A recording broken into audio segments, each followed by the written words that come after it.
Cumprimento a todos os meus irmãos com a paz de Jesus. Seja bem-vindo a esta live do dia 28 de agosto. Antes de começar, vamos orar. Pai querido que estás nos céus, Deus da eternidade, Príncipe da paz, Conselheiro, Deus forte, nós te adoramos, Pai, Filho e Espírito Santo. Como filhos e filhas teus, remidos pelo sangue de Jesus Cristo, erguemos nossa voz, clamando a tua bênção, Pai amado, que o Senhor derrame o Espírito Santo sobre mim e os meus irmãos ao abrirmos a tua palavra. Que o Senhor responda às preces do teu povo e que o Senhor Jesus Cristo volte logo nos buscar. É em nome de Jesus que pedimos. Amém. Queridos, Deus colocou no nosso coração o tema para esta manhã. Um lema que te dá a vitória. Um lema com palavras que trazem vitória para você. Quem não quer ser vitorioso? Quem não quer chegar no céu e olhar nos olhos de Jesus Cristo e entrar na Nova Jerusalém pelos portões e receber a coroa de ouro das mãos de Jesus? Oh, que sonho! Oh, queridos, Deus tem um sonho, grande sonho para a sua vida. Mas nós precisamos ter um lema. Nós precisamos ter palavras que nos trazem vitória. Você sabe que as pessoas e também as empresas de sucesso neste mundo, todos eles têm um lema. Um lema conciso, resumido em poucas palavras, mas que mostra o alvo, o propósito da vida, da existência deles. Existem lemas ateus, existem lemas materialistas, existem lemas financeiros, existem lemas espirituais. Nós gostaríamos de falar para vocês hoje sobre um lema que trará vitória, com certeza, para a sua vida, para a minha vida. Eu estive pesquisando um pouco sobre empresas e ordens religiosas e analisando um pouco o tema que eles têm, o lema que eles têm. Por exemplo, a ordem beneditina, a ordem católica dos beneditinos. O lema deles é orar e trabalhar. A ordem católica dos carmelitas, o lema deles é: eu estou incendiado com o zelo pelo Senhor Deus dos exércitos. E a ordem dos dominicanos, a ordem católica dos dominicanos, o lema deles é: louve, abençoe e pregue. E o lema então dos jesuítas: o fim justifica os meios. Eles não medem as consequências. Qualquer coisa que eles tenham que fazer, subornar, mentir, enganar, eles podem usar qualquer um dos meios para alcançar um fim. Por isso o lema é: o fim justifica os meios. Queridos, o exército da salvação também tem um lema: sangue e fogo. A Igreja Metodista Unida tem o seu lema: corações abertos, mentes abertas, portas abertas. E também Adidas, uma empresa comercial, Adidas tem um lema: nada é impossível. A Apple tem um lema: pense diferente. A BMW tem um lema: puro prazer de dirigir. O Google tem um lema: não seja mau. A General Electric tem um lema: imaginação no trabalho.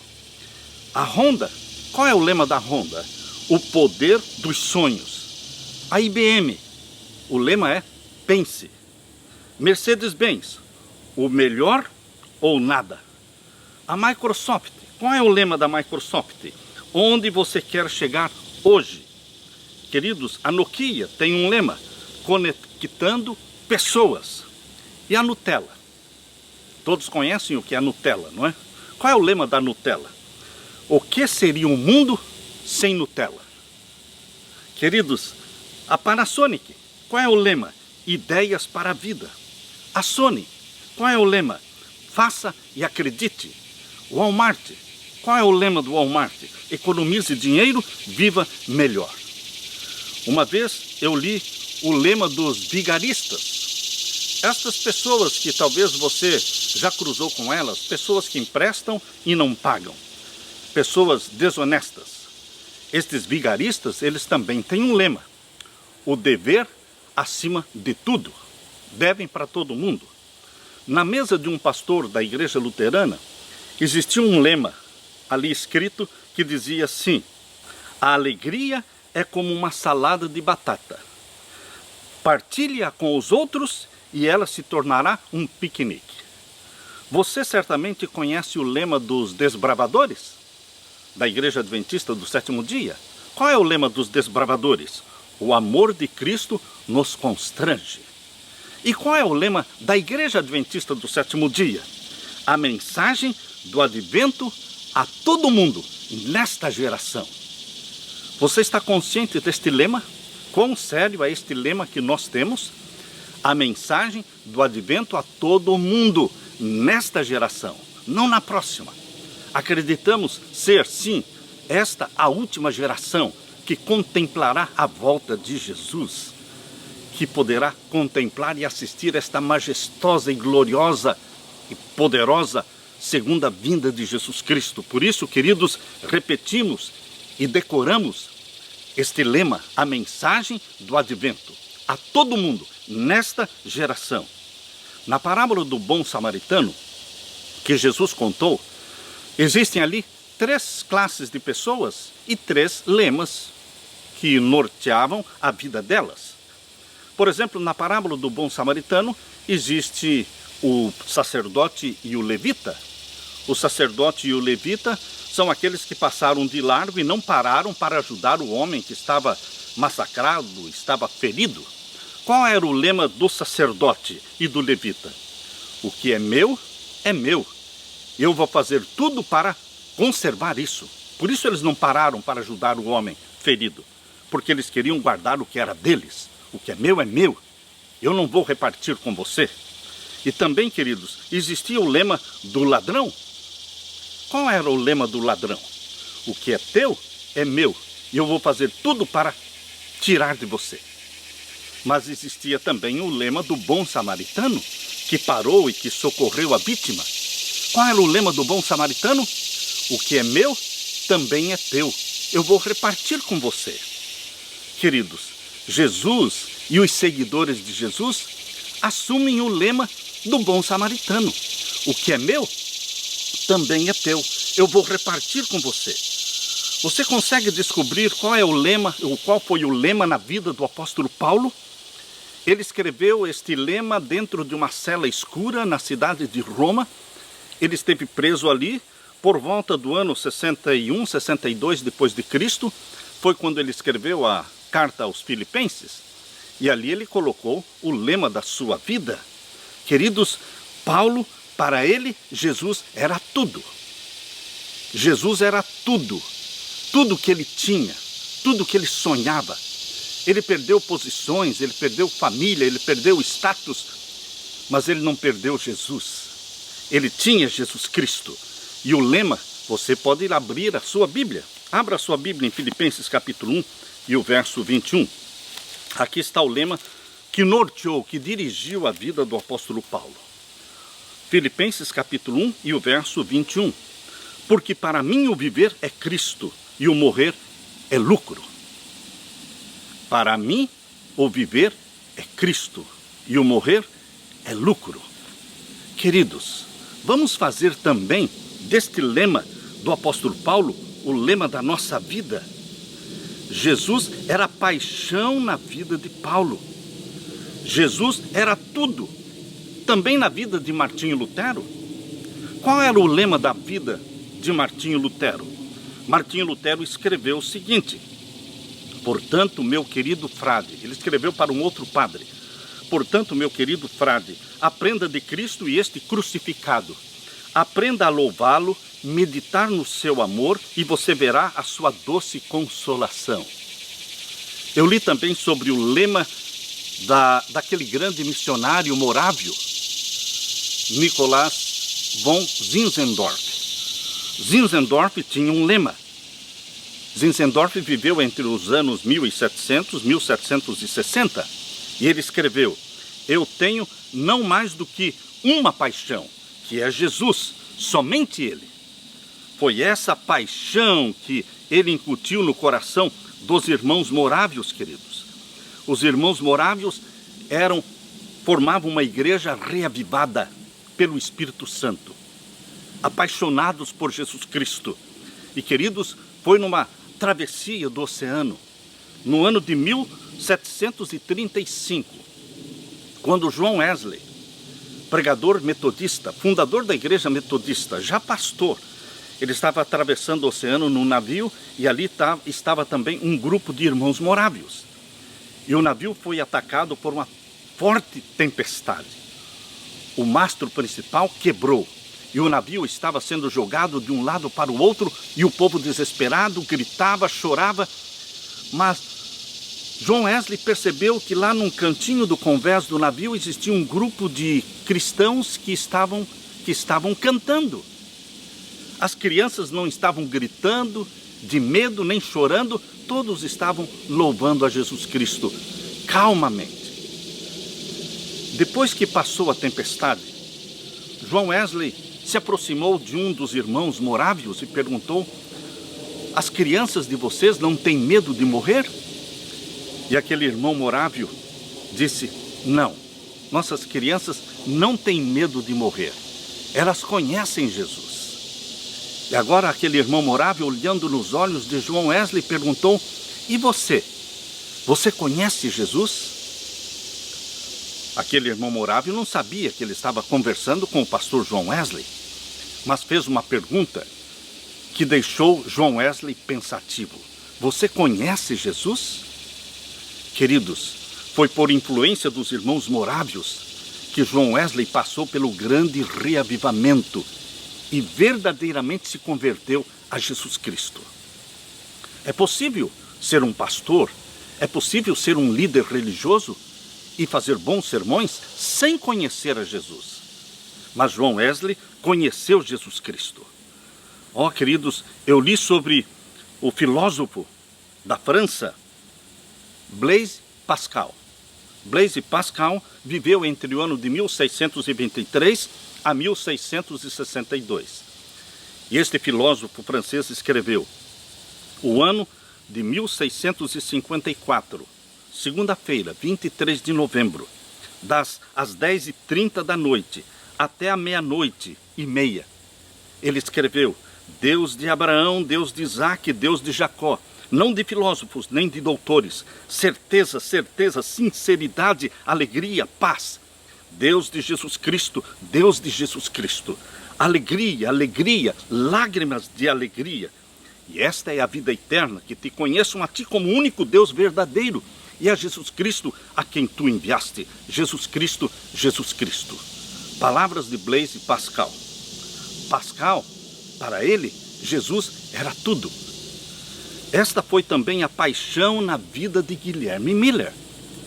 Guilherme Miller, queridos, que foi atraído pela maçonaria quando ele era um homem jovem, mas ele finalmente conheceu Jesus Cristo, abandonou os caminhos de Satanás e abraçou a Jesus Cristo como seu Salvador.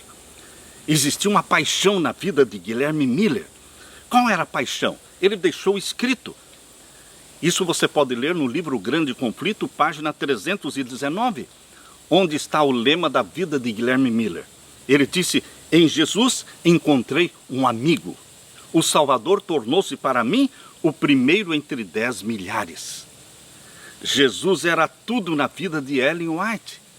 Ellen White, aquela garotinha que foi ferida quando tinha seus 8 para 9 anos, não pôde continuar estudando, mas recebeu revelações de Deus aos 17 anos e viveu até os 87 anos, exercendo um ministério profético de 70 anos. Ela também tinha um lema. Veja o que ela escreveu: meu Salvador parecia estar bem junto de mim. Eu senti a sua sagrada presença em meu coração e eu era grata. Estes meses de sofrimento foram os meses mais felizes da minha vida, por causa da companhia do meu Salvador Jesus. Ele era a minha esperança e coroa e regozijo. Eu sou tão agradecida por ter tido esta experiência, porque agora estou mais familiarizada com o meu precioso Salvador, Jesus.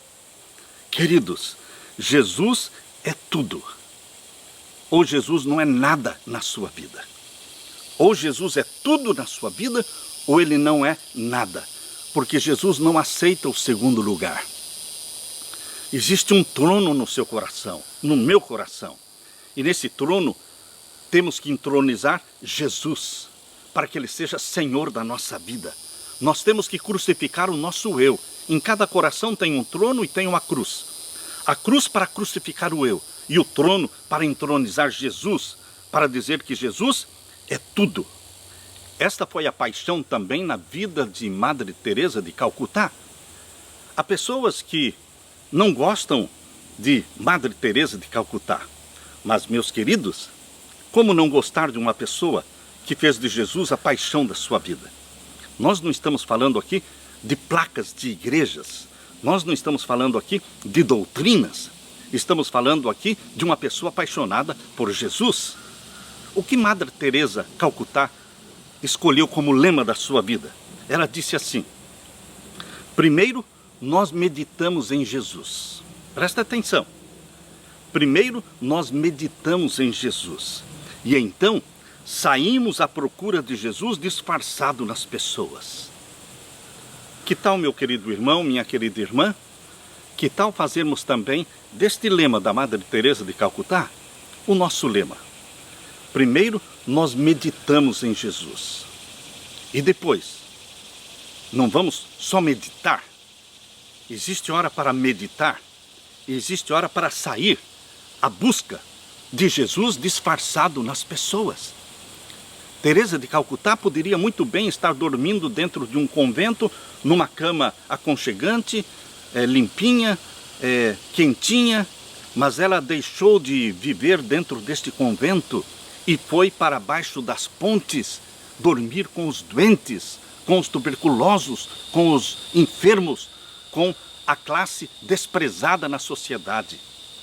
Queridos, ela escolheu meditar em Jesus e depois sair à procura de Jesus disfarçado nas pessoas. Como é com você? Para mim, queridos, para mim o mesmo que Paulo falou. Para mim, o viver é Cristo e o morrer é lucro. Jesus aparece quase sempre disfarçado nas pessoas. Pessoas pobres que cruzam o seu caminho, pessoas carentes, pessoas que precisam de um prato de comida, pessoas que precisam de um cobertor para não morrerem à noite de frio. Nós não podemos viver confortavelmente, esquecendo que estamos rodeados de pessoas necessitadas, carentes, e que Deus não está olhando para placas de igrejas ou simplesmente para doutrinas. Jesus quer ver caridade, quer ver amor, misericórdia. Por isso, quando Jesus Cristo voltar, ele separará os bodes das ovelhas, e para as ovelhas que estão ao seu lado direito, dirá: vinde benditos do meu Pai, possuí por herança o reino que vos está preparado desde a fundação do mundo, porque eu tive fome, eu tive sede, eu estava nu, eu estava preso, e eu fui socorrido por vocês. Queridos, Jesus valoriza aquilo que você e eu fazemos para estes pequeninos irmãos de Jesus Cristo. Primeiro meditamos em Jesus e depois saímos à procura de Jesus disfarçado nas pessoas. As pessoas estão morrendo por falta de um abraço. Hoje, o que se prega é a distância. É a distância. Nada de abraço, nada de aperto de mão, nada de sorriso, porque atrás das máscaras ninguém enxerga o seu sorriso. Mas as pessoas estão carentes de um abraço que cura, um abraço que restaura, um aperto de mão, um sorriso nos seus lábios. Queridos, nós temos que nos aproximar das pessoas que nós queremos salvar. Imaginem se Jesus Cristo ficasse no céu dizendo que gostaria de nos salvar, mas não se tornasse um de nós. Não descesse até aqui para viver conosco 33 anos e assumir um corpo humano para todo sempre. Queridos, Jesus não nos salvou à distância. Jesus se aproximou do pobre, do cego, do leproso, das crianças, do pobre, do rico também. Nós temos que nos aproximar daqueles que nós queremos salvar, abraçá-los, dar-lhes palavras de ânimo. O pastor Robert Pearson, que foi presidente da Conferência Geral da Igreja Adventista por muitos anos, já falecido, ele escreveu o seguinte: quando visito nossas colônias de leprosos, não consigo dormir à noite. A minha cama é confortável, minhas cobertas são limpas e o travesseiro é macio. Mas de alguma maneira, aquelas vacilantes e parcamente vestidos corpos escuros estão dormindo no frio, sem ter cobertores. Aqueles tocos de dedos, porque pessoas leprosas ficam com somente os tocos dos dedos, aqueles tocos de dedos nas mãos e nos pés, aquelas faces inchadas, aqueles olhos injetados de sangue, como esquecê-los? Dizia pastor Robert Pearson, essas pessoas carecem não somente das nossas orações, carecem também do nosso dinheiro, carecem também de alimento, carecem também de abrigo, carecem também de um abraço, de um sorriso, de um ânimo, de um conforto. Queridos, é fácil falar Jesus Cristo é tudo para mim e não dar a mínima para os pobres que não têm o que comer e não têm teto para se abrigar. Na cidade de Manaus existe uma colônia de leprosos. Eu me lembro que em 1989, quando nós estávamos vivendo ali em Manaus, moramos 7 anos em Manaus. Foi uma grande bênção na nossa vida viver em Manaus. Ali Deus abriu as janelas do céu e nos abençoou de tal maneira que pudemos construir a igreja central de Manaus, a igreja da Praça 14 de Manaus, a igreja de Educandos, a igreja do Alto da Glória. Fundamos ali a igreja de Santa Luzia. Deus abençoou o nosso ministério em Manaus. Nós amamos os nossos irmãos de Manaus. Existe próximo à cidade de Manaus uma colônia de leprosos. E ali existe uma igreja adventista. E existiam muitos irmãos leprosos que queriam ser batizados. E então procuraram um pastor para realizar este batismo. Perguntaram se eu iria. Eu fui. E queridos, preguei para eles. Entrei no tanque batismal com eles. Eles estavam, muitos deles, com faixa envolvendo suas mãos, com manchas de sangue. Mas, queridos, nós não podemos salvar as pessoas à distância. Nós temos que nos aproximar delas. Eu as batizei. Depois eu os abracei. Que alegria eu via nos olhos destes nossos queridos irmãos, que vinham até nós de braços abertos, buscando um abraço que salva, um abraço que conforta, um abraço que restaura, um abraço que mostra que nós não temos o preconceito. Queridos, é disso que o mundo está precisando hoje, é disso. É fácil dizer Jesus é tudo para mim e em seguida sair, ir para um shopping e comprar um monte de coisas supérfluas, esbanjando o dinheiro que Deus colocou na nossa mão. É fácil a pessoa dizer Jesus é tudo para mim o viver é Cristo, e entrar numa churrascaria e gastar 50 reais, ou 60, ou 70 reais num jantar para uma pessoa. Queridos, nós temos que entender que o dinheiro que está na nossa mão não é nosso. Não é nosso. O dinheiro que está na nossa mão pertence a Deus. Deus não perde somente o 10% dízimo. Tudo é de Deus. 100% é de Deus. Muitas vezes pensamos que depois que devolvemos o dízimo, todo o restante que fica nas nossas mãos é nosso e podemos gastar no que queremos. Não, queridos. É exatamente na forma como você vai administrar esses 90% que permaneceu na sua mão. É exatamente na forma como você vai gastar esse dinheiro que vai mostrar quem é Jesus na sua vida. Quem é Jesus na sua vida? depois de devolver o dízimo, é que você vai demonstrar quem é Jesus para você. Fritz Kreisler, um famoso violinista, ele podia ganhar numa só apresentação o dinheiro que você e eu levamos um mês para ganhar. Mas vejam o que Fritz Kreisler escreveu. Ele dizia: nunca olhe o dinheiro como sendo meu. O dinheiro é público. É apenas um fundo confiado aos meus cuidados para gastos próprios, e estou empenhado constantemente em reduzir as minhas economias, reduzir as minhas necessidades ao mínimo.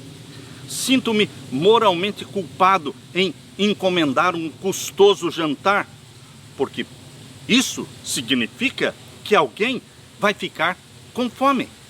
Se eu estou gastando muito dinheiro numa refeição, é porque alguém vai ficar sem comer, precisando de um pedaço de pão, uma criança que vai ficar sem um copo de leite. Queridos, em todos estes anos do meu sucesso na música, minha esposa e eu, dizia ele, nós temos a mesma consciência de que o dinheiro não é nosso, pertence a Jesus Cristo. Jesus era tudo na vida de Fritz Kreisler. O que significa isso? Um certo pastor, um dia, perguntou para um jovem que estava namorando, estava apaixonado pela namorada, perguntou para ele: e como está a sua namorada? E aquele jovem sorriu e disse: ah, pastor, eu não consigo fazer outra coisa senão pensar nela. Dormindo, acordado, trabalhando, estudando, ela não sai da minha cabeça. Eu só penso nela. Queridos, quando Jesus Cristo é tudo na sua vida, você trabalhando, dormindo, ou acordando de madrugada, ou fazendo qualquer coisa, você está pensando em Jesus. Por isso Paulo dizia: para mim o viver é Cristo, e o morrer é lucro. Nós não conseguimos ficar sem pensar nele, em Jesus. Eu sei que isso pode parecer muito sentimental. Essa não é a minha intenção, e nem era a intenção de Paulo, mas quando eu investigo a vida dos amigos de Deus, que já viveram neste planeta, homens e mulheres, que expressaram a sua paixão por Cristo, eu diria que eles tinham uma santa obsessão por Jesus. Uma santa obsessão por Jesus. Para Paulo, Cristo era o autor, era o suporte, era a fonte da sua vida. Como podemos ter este amor verdadeiro por Jesus que o conde Zinzendorf, como Lutero, ou como Pascal, ou como Teresa de Calcutá, ou como Miller, ou Ellen White, uma legião de outros gigantes na fé que também eram apaixonados por Jesus? Como poderemos ter esse mesmo sentimento, esta mesma obsessão? Deus me mostrou como nós podemos ter essa paixão, esta santa obsessão. Lembre-se do que Teresa de Calcutá falou. Primeiro, nós meditamos em Jesus. Nós precisamos parar nesta correria louca. Nós precisamos aprender a parar. Aquietai-vos e sabei que eu sou Deus, diz o salmista. Aprender a parar e meditar em Jesus Cristo. E depois de meditar em Jesus Cristo, temos que sair à procura de Jesus disfarçado nas pessoas. Queridos, nós assimilamos Jesus Cristo ao meditar nele, e depois saímos procurando as pessoas nas ruas, pessoas que podem ser anjos, pessoas que estão ali para exercitar em você o amor, a caridade. Primeiro temos que ter comunhão com Jesus. Esta é a estratégia. Esta é a estratégia. Na realidade, este era o modus operandi na vida de Paulo. Para mim o viver é Cristo e o morrer é lucro. Queridos, na maioria das vezes, os cristãos estão interessados em doutrinas, em placas de igrejas. Mas não existe outro jeito de se apaixonar por Jesus. Temos que passar tempo com Jesus. Lembram daquele provérbio? Longe dos olhos, longe do coração. Por isso nós não podemos tirar Jesus dos nossos olhos. Esse é o primeiro dever cada manhã, antes do sol nascer. você estar meditando em Jesus Cristo, louvando a Jesus Cristo. Você pode ler sobre Jesus, você pode ler sobre os mestres que escreveram sobre Jesus, mas não é suficiente ler sobre Jesus. Você precisa colocar a sua mente em contato direto com Jesus pelo louvor, pela oração, pelos seus ensinos, pelo estudo diário da palavra. Nossos primeiros pensamentos cada manhã, antes do sol nascer, precisam estar centralizados em Jesus, sem pressa, na vida de Jesus, seus ensinos. Eu uso, queridos, um verso da Bíblia. Desde que eu tinha meus 20 anos de idade, eu comecei a usar um verso da Bíblia para fazer dele o lema da minha vida. Se alguém perguntar para você, você sabe qual é o lema da vida do pastor Samuel Ramos? Lembre-se que está em Atos capítulo 20. Abra sua Bíblia. Atos capítulo 20 e o verso 24. Aqui está o lema da minha vida. Desde os 20 anos de idade, eu estou seguindo esse lema.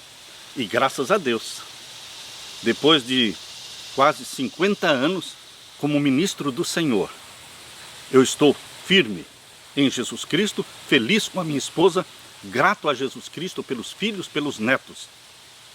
Como família, estamos nos preparando para a volta de Jesus. Aqui está o lema, Atos capítulo 20 e o verso 24. Mas em nada tenho a minha vida por preciosa, contanto que cumpra com alegria a minha carreira e o meu ministério que recebi do Senhor Jesus, para dar testemunho do Evangelho da graça de Deus. Eu não estou preocupado com a minha reputação. Eu não estou preocupado em agradar as pessoas. Eu estou preocupado em cumprir com a missão que o meu Jesus me deu.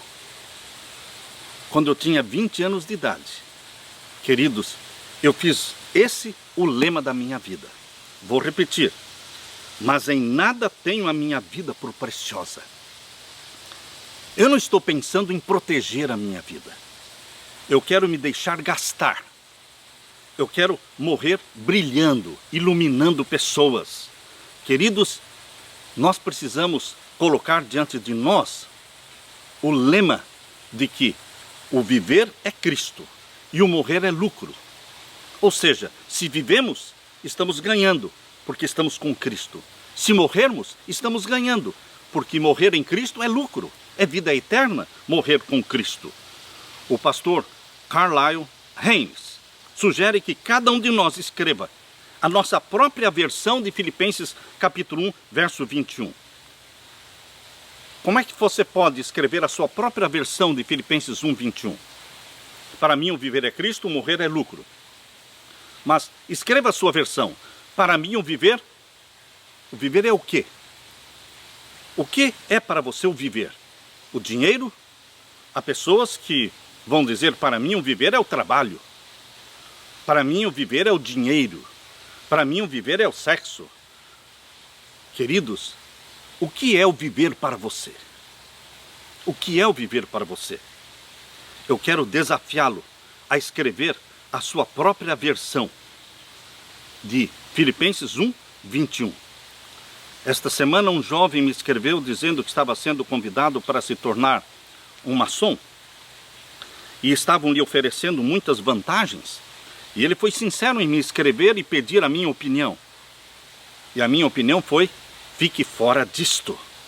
Não adore o Deus de chifres. Não adore Baphomet. Fique fora da maçonaria.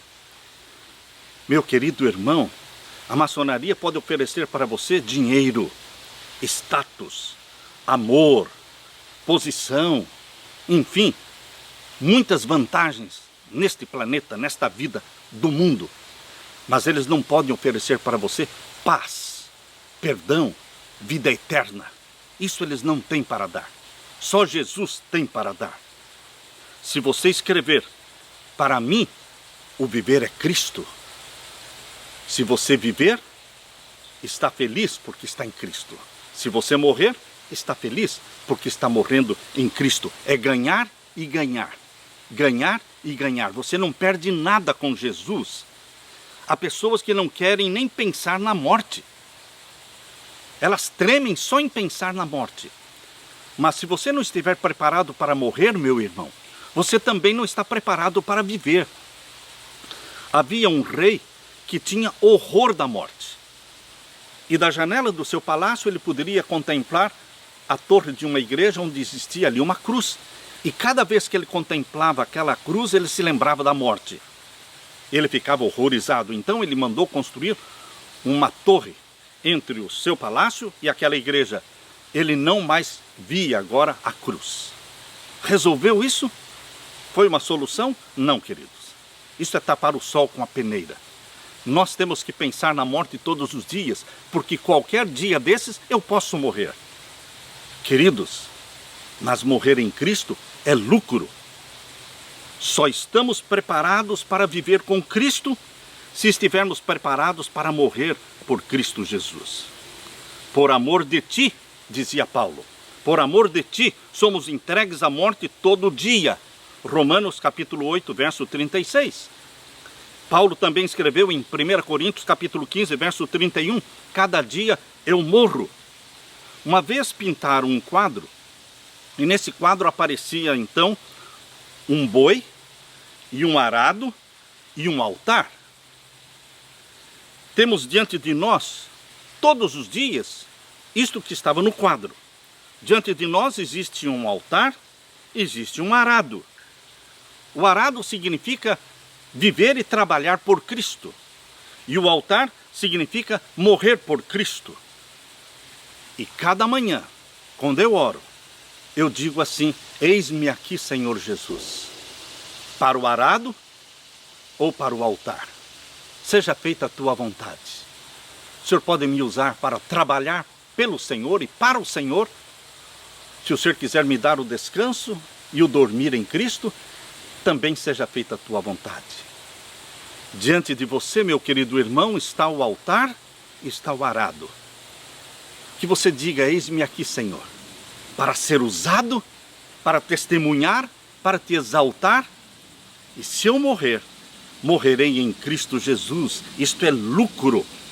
Eu convido você, meu querido irmão, para fazer o lema da sua vida. Qual é o lema da sua vida? Qual é o lema que traz vitória para você? Filipenses 1, 21.